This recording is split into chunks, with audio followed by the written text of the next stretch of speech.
So, Granny, can you state your full name, when and where you were born? Yes, my name is Adrian Rogers. So when they got married, I signed myself Adrian R. Harwood. And I was born in Norfolk, Virginia. My dad was stationed there. He was in the Navy. And my mother, when they were married, he was supposed to come home to Fitzgerald, Georgia, to get married, but his leave was canceled. I don't know what happened, but anyway. And so she went to Norfolk, and she had never been over 30 miles away from home before. And so her father was really worried about her. And but they found friends and even a relative there she stayed with. And I was born there, and Buddy and Cecil both were born in Norfolk. Your brothers. Yeah. And Grandpa, what's your full name and when and where you were born? I am Wesley Franklin Harwood Jr. I was born at Watts Hospital in Durham, North Carolina in 1924. Granny, did you say what year you were born? No, I didn't. July 1st, 1931. Do you know why you were given the name that you have? Yes.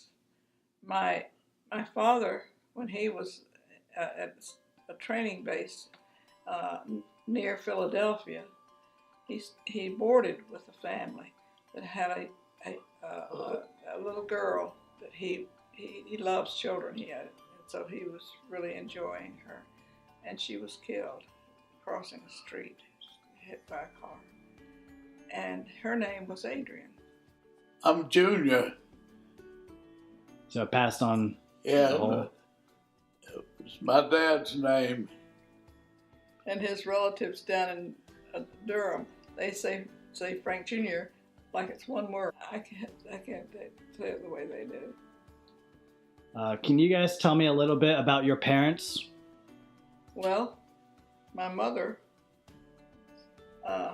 was the oldest of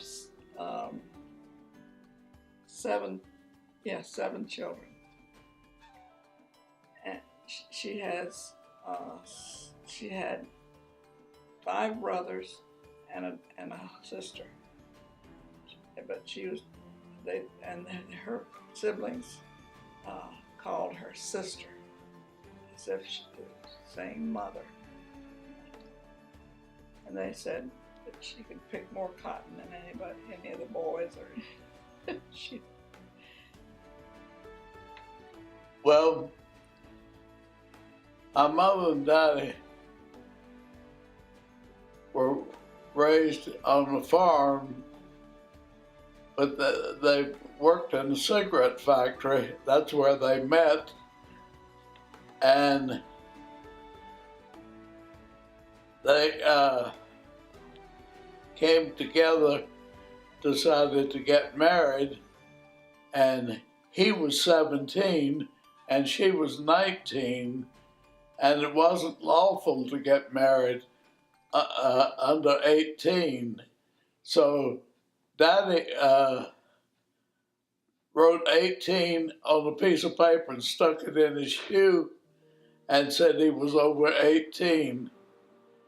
And so they got married in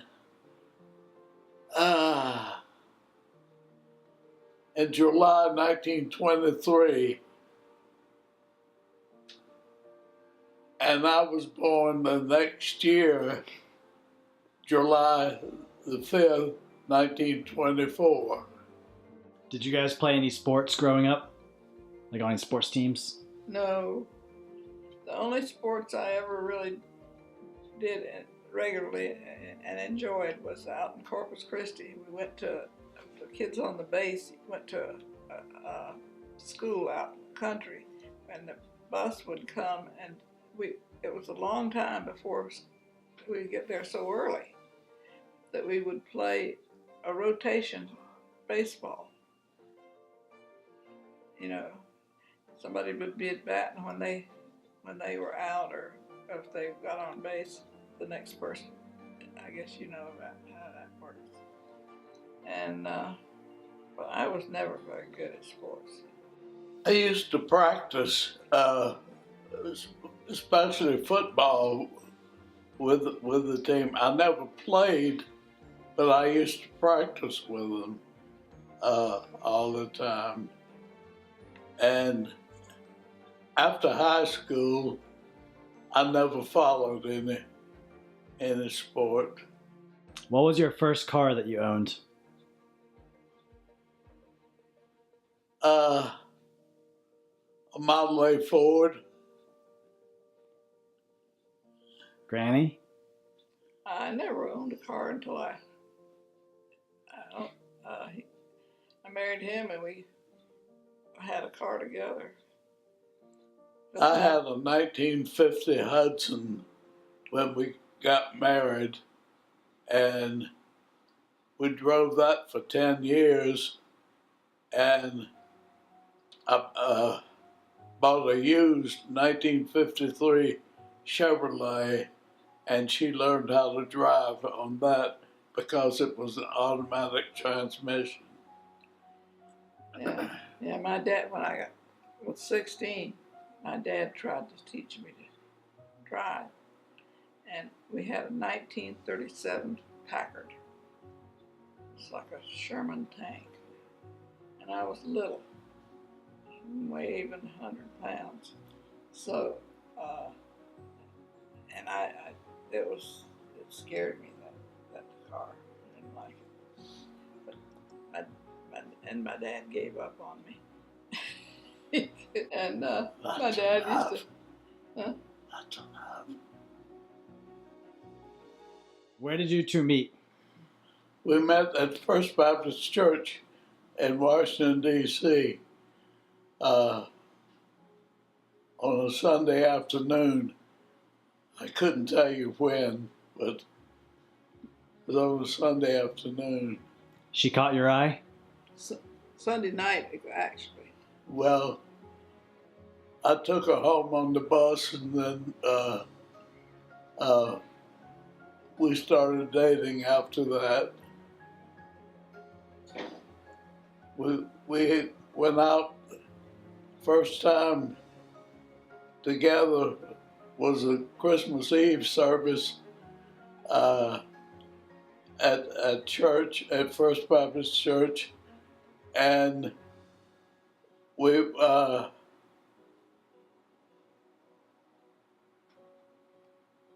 Actually, we had that first first time together, and then 9 months later we got married.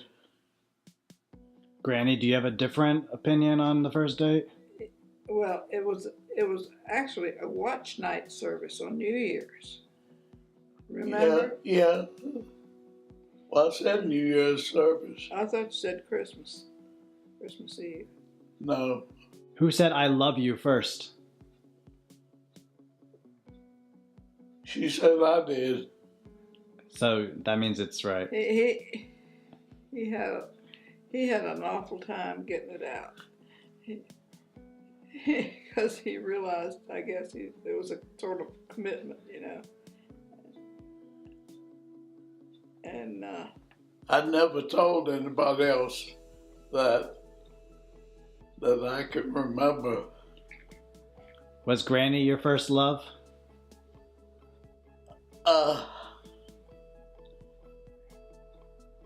Only I would imagine.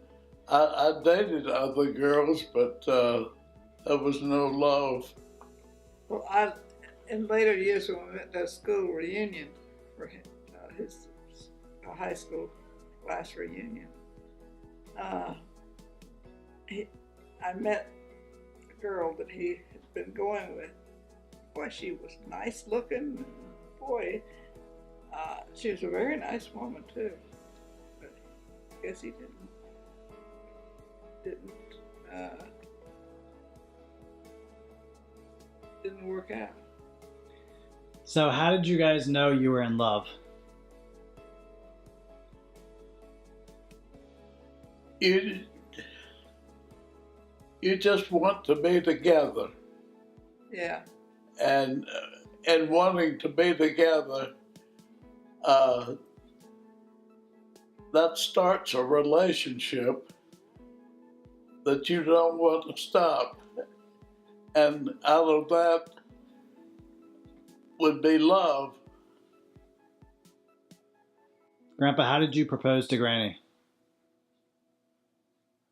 Oh, one night we were together, and I decided it was time, and I said, let's get married, and she agreed, and we got, after that time together on New Year's Eve in April, I proposed to her, and we got married in September. Yeah. This was 1952. And how many years have you guys been married? 65. What did you guys find challenging about your first few years of marriage?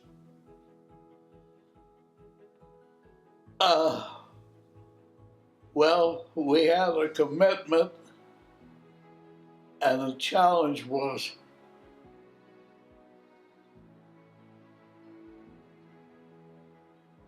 making payments and getting things together and everything. We lived in a tiny furnished apartment in a row house for 6 months. Then we moved out into a one-bedroom apartment, and we bought a bed first, and then we bought a table and chairs. Then we bought a studio couch, and we were furnishing one piece at a time. And we made it. We had a table that we bought from our landlady in the furnished apartment, and he had a box of encyclopedias, and we had a Coca-Cola crate, Pepsi Cola crate that we got because one of the picnics that our group at church had, we bought drinks, and we ended up with we used to return bottles with all the bottles. So when we got back from our honeymoon, we traded in the bottles, and we didn't have any money. We bought a few groceries, and so but when we moved in the apartment, we had that table and a Coca-Cola crate and a box of encyclopedias for dining. What is your secret to staying together? No secret. It's just hard. Commitment. Yes, commitment. And never giving up. Because they're going to be rough times and you can't bail. As you know, two families coming together, and you have to learn to live together. And that learning experience, either you adjust or you separate. And we chose to adjust. Were you guys ever hippies? No. There was Hippies, no no. such thing when we were coming up. Hippies were not. That was sort of before, but no, It was when our children were young. Was the hippie time. yeah. Have you ever committed a crime? Not that I know of. I don't think so. What was the hardest thing about parenting? Oh, About marriage? parenting. Oh, parenting. You might say it's on-the-job training, and you have to learn. You may try to do what your parents have done, but that doesn't necessarily work. You have to learn. It's on-the-job training. But even though you have some idea of what you need to do or what you should do or whatever, it may not apply to your situation. You know, and you may change over time. Do you have any advice for new parents? Just hang in there. That's all I know. Grandpa, you're going to answer for me, and Granny, you're going to answer for Raquel. Okay? Grandpa, do you have any advice for me as a husband? Yeah, love your wife and be true to her. And Granny, any advice for Raquel as a wife? I don't know. I guess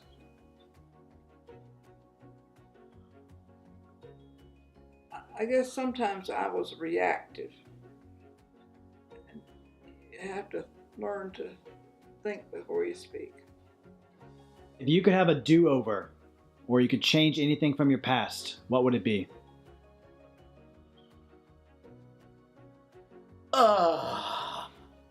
I would say I would want to be a better Christian and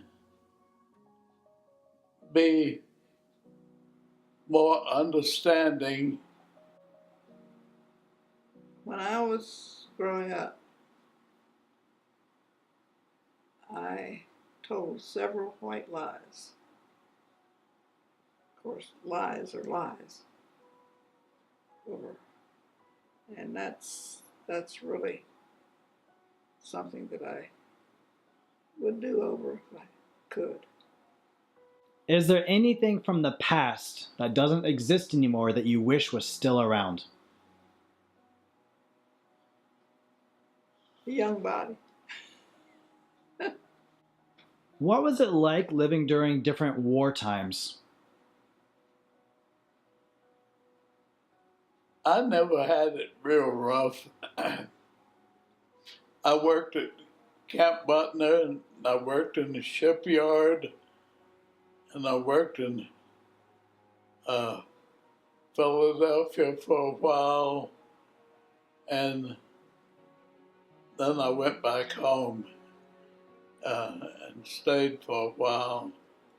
And so I never, I didn't have excess, but I managed, and I was also in the maritime service, and I was on board ship in Baltimore, and we went up to Boston and back, and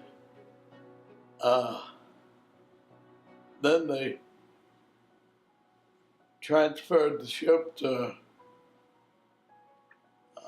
California, and I went to Sheepshead Bay in Brooklyn, which wasn't a bad deal, but can you tell something about your disappointments about being in the military? Oh, they didn't want me, and I was very upset about it, and but I had learned to live with it. Why didn't they want you?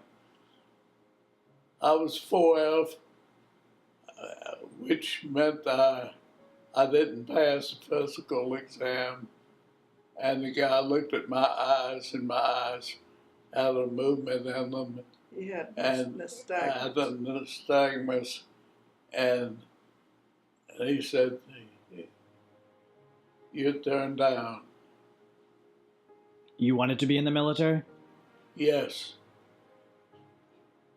but I probably was fortunate not to be in the military, and I came home all right, and I may not have. Granny, for you, living during war times? Well, uh, when all the war in Europe was going on, I used to see. We didn't have televisions, of course. In the movie theater, they would have movie tone news and show all the things in the war and the refugees and everything. And I always remember how, and I still feel for the refugees. It seems to me the worst thing that happened to you. And that I can remember that was the first thing that I really seriously prayed about when I was a kid. Of course, my dad was in the Navy, and we lived at Corpus Christi during most of the war. And he worked in the officer of the day's office, because he was chief machinist mate, and those old chiefs in that time really were the backbone of the Navy. And I think, anyway, one night he always came when he was working midnight or nights. Yeah, he would come home and eat breakfast with us, and then go back and finish up his watch. And one night the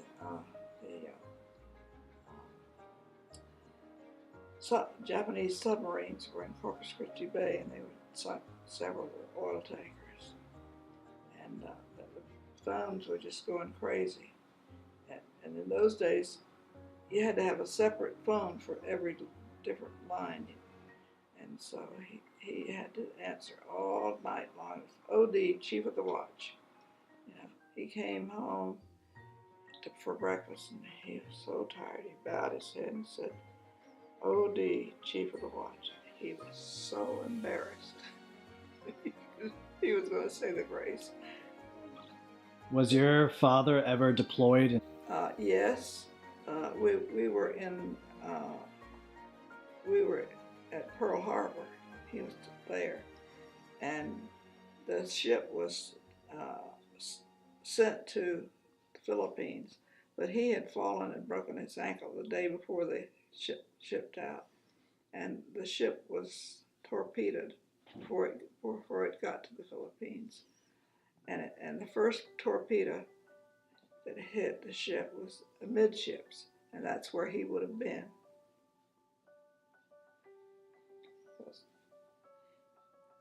So, and he was sent for shore duty at Corpus Christi after that. What is the saddest moment in our country's history, since you've gotten to experience a lot of it? Who was your favorite president and why? Favorite president? During your lifetime? Jimmy Carter, I think he was a good president. Well, I think Roosevelt. Because when I was a kid, I was very impressed. I almost got to see him when he came to the base. Buddy and Cecil saw him, and I was so jealous. But I think he was a great man. He had his failings like any other man. And I got to meet Jimmy Carter, talk to him. No, just there was nobody else around much, and I happened to be there to talk to him. And Truman used to come to our church. So the first time I ever saw him, I came in late. I sat in a pew where there was hardly anybody on one end. And then when service was over, the pastor said, "Will the congregation please remain seated while the president leaves the sanctuary?" And I looked over, and those men were a couple of Secret Service men and Harry Truman.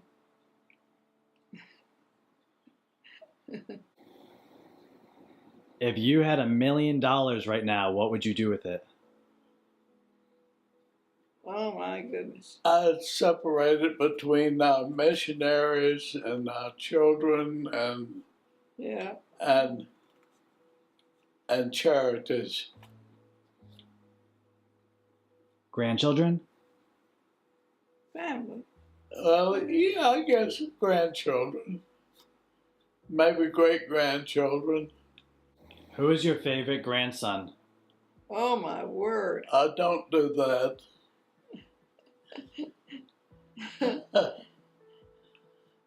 So me? All of them. Yeah. Favorites. Grandpa said yeah. How many grandchildren do you have? 13. And 12 great-grandchildren. Is there any invention, just one, from right now that you wish was around when you were a kid? Oh, any invention?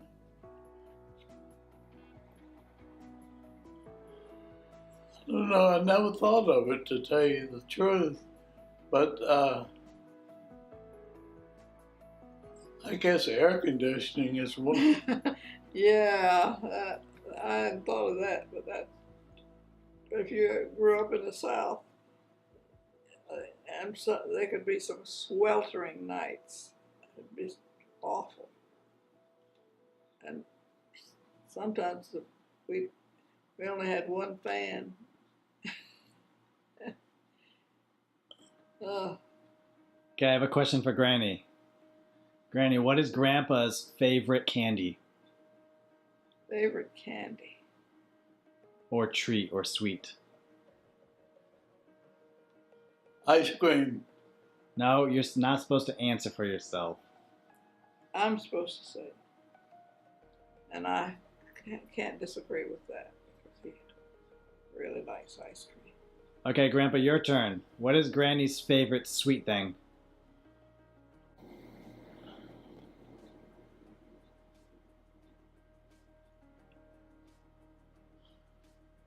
She likes, what do you call these peppermint patties? York patties? Yes. Wow, good job, He Grandpa. knows me. Yeah. Did you ever make Grandpa sleep on the couch? No, not ever. We've been married 65 years, and we always slept together until they put me on this hospital bed.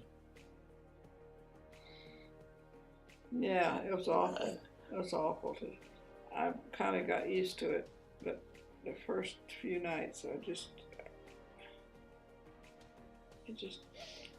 really was hard.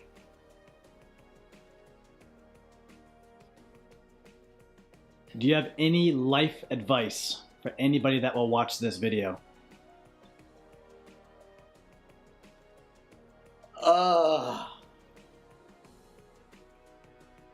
Just suck it up and and take it for granted. No, don't take it for granted. Take it for granted is a cop out. I mean, don't take anything for granted. Yeah. Yeah, just believe it. Life is hard, but life is good. I love you Me too, you. very much.